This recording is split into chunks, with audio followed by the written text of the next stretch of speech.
sampai-sampai pengabaran ulama yang begitu banyak mengenai tentang bulan Ramadan. Selain itu diantaranya bulan ini dinamakan bulan Al-Quran, bulan yang mana memiliki keunggulan dan sampai-sampai disandingkan dengan kalamullah pada bulan Ramadan. Sebab di dalam Al-Quran Allah berfirman, "Syahrul Ramadan alladzi unzila fihil Quran." Bulan Ramadan ialah bulan yang dimana diturunkannya Al-Quran. Hudan linnasi wa bayyinatin minal huda wal furqan, sebagai petunjuk bagi manusia dan perincian dan penjelasan tentang petunjuk tersebut, dan menjadi pembeda di antara hak dan batil, yang mana yang salah dan mana yang benar.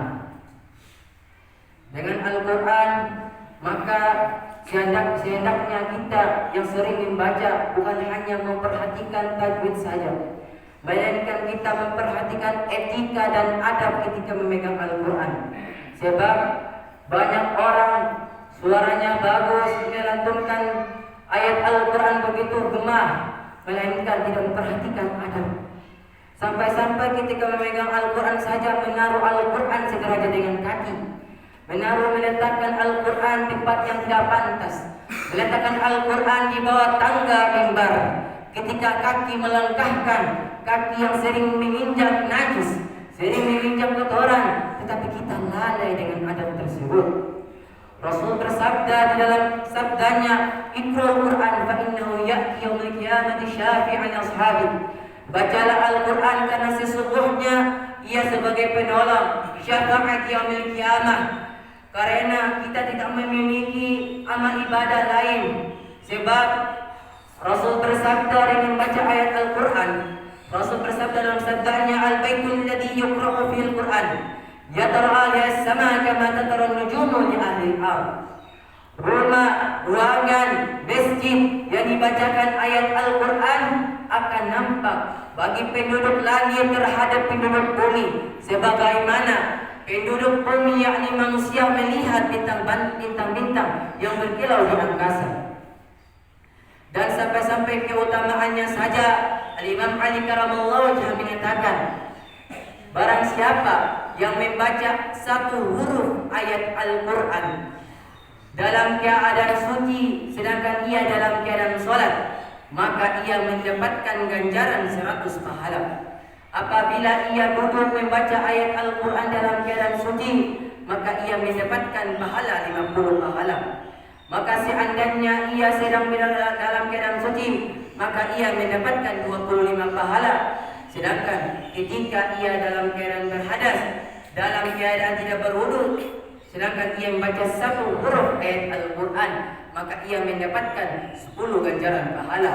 Sebagaimana Rasul bersabda dalam sabdanya, "Man qara'a harfan min kitabillahi ta'ala falahu hasanah wal hasanatu asyru bi amsalha la adlu alif lam mim harfun walakin alif harfun wa lam harfun wa mim harfun."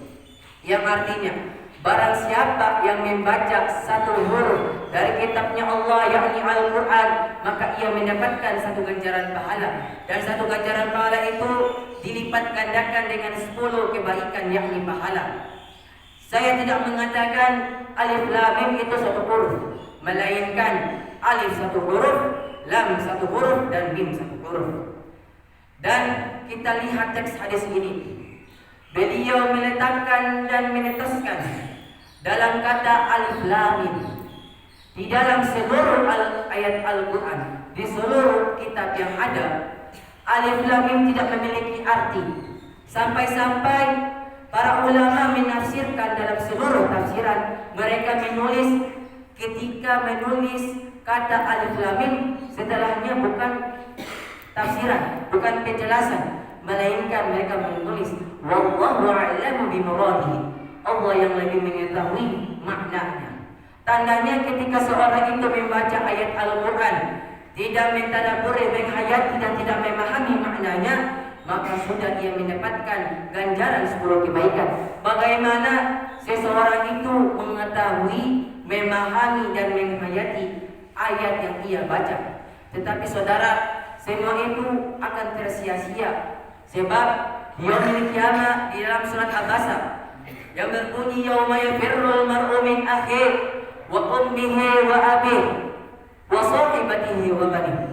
Hari yang mana seseorang itu lari dari kedua orang tuanya lari dari anaknya, seseorang itu lari dari kekasihnya, kerabatnya, dan maupun orang-orang terdekatnya. Sebab seandainya seorang anak